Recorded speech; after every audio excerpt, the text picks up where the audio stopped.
नमस्कार. फोडणीचं वरण सर्वच बनवत असतील. एकदा अशा पद्धतीने हे खमंग फोडणीचं वरण बनवून बघा. नक्कीच 2 घास जास्त जेवाल असं हे फोडणीचं वरण तयार होतं. तर आज आपण अगदी झटपट तयार होणारं खमंग फोडणीचं वरण बनवणार आहोत. फोडणीचं वरण बनवण्यासाठी आपण इथे 1 वाटी तुरीची डाळ स्वच्छ धुवून घेतलेली आहे. त्यानंतर आपण 10 मिनिटं भिजवून घेतलेली आहे. डाळ भिजवून झाल्यानंतर आपण अर्ध्या टोमॅटोचा वापर करणार आहोत. 1 मिरची, 2 चिमूटभर हिंग, 4 ते 5 कढीपत्त्याची पानं अशी हाताने तोडून टाकायची म्हणजे छान असा स्वाद येतो. पाव चमचा हळद आणि 1 छोटा चमचा आपण इथे तेलाचा वापर करणार आहोत. तेलामुळे डाळ छान मऊ अशी शिजली जाते.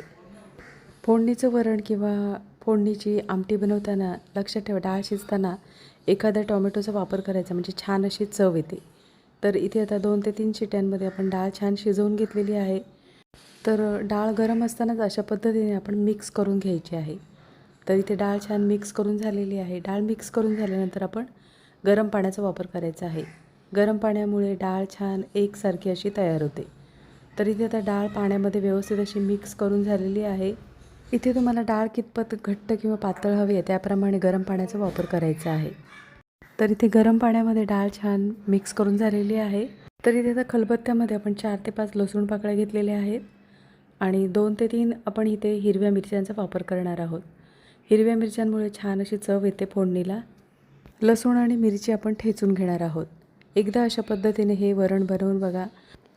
नक्कीच नुसत्या फोडणीच्या वरणाबरोबर 2 घास जास्त जेवाल असं हे वरण तयार होतं. आता लसूण आणि मिरची ठेचून झालेली आहे.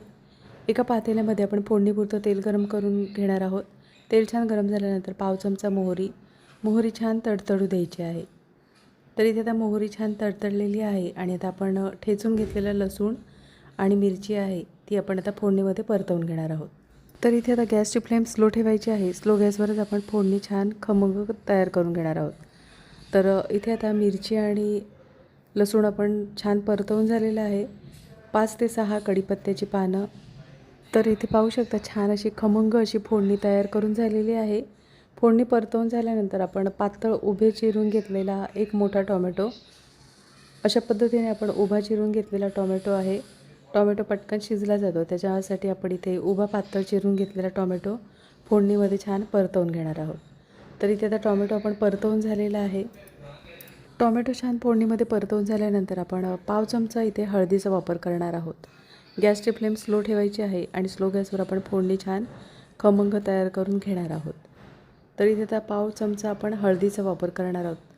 डाळ शिजताना सुद्धा आपण हळदीचा वापर केलेला आहे, लक्षात ठेवा. तर इथे आपण पाव चमचा आपण हळदीचा वापर करणार आहोत. फोडणीमध्ये थोडीशी हळद वापरल्यामुळे कलर छान येतो.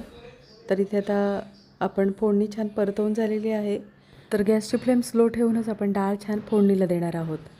तर इथे आता डाळ फोडणीला दिलेली आहे आणि आता आपण डाळ व्यवस्थित अशी एकदा ढवळून घेणार आहोत. मस्त अतिशय चविष्ट अशी ही खमंग फोडणीचं वरण तयार होतं. नक्की एकदा अशा पद्धतीने हे फोडणीचं वरण बनवून बघा. तर इथे आता वरण आपण ढवळून झालेलं आहे. भरपूर अशी बारीक चिरलेली कोथिंबीर आणि इथे आपण आता चवीनुसार मिठाचा वापर करणार आहोत. चवीनुसार मीठ टाकल्यानंतर आपण वरण एकदा ढवळून घेणार आहोत. इथे तुम्हाला जर हे वरण आणखीन वेगळ्या चवीचं हवं असेल तर तुम्ही इथे आमसुलाचा वापर करू शकता, म्हणजे कोकमचा वापर करू शकता. तर इथे आता मीठ आणि कोथिंबीर टाकल्यानंतर वरण एकदा ढवळून झालेलं आहे. आता आपण इथे 2 ते 3 मिनटासाठी वरण छान उकळून घेणार आहोत, म्हणजे फोडणीचा छान असा स्वाद वरणामध्ये उतरतो. तर इथे 2 ते 3 मिनटासाठी वरण छान आपण उकळून घेणार आहोत. तर इथे आता 2 ते 3 मिनटं झालेली आहेत. वरणाला छान उकळ आलेली आहे. गॅस बंद करायचा आहे. नक्कीच एकदा अशा पद्धतीने हे वरण बनवून बघा. नक्की 2 घास जास्त जेवाल.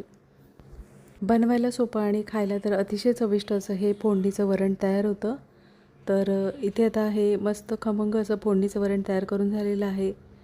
नक्कीच एकदा अशा पद्धतीने हे वरण बनवून बघा आणि कमेंटमध्ये मला नक्कीच सांगा. आजची रेसिपी आवडली असेल आणि चॅनलवर नवीन असला तर चॅनलला सबस्क्राईब करा आणि व्हिडिओ आवडला असेल तर लाईक शेअर करा. पुन्हा भेटू अशाच चमचमीत नवीन रेसिपीमध्ये.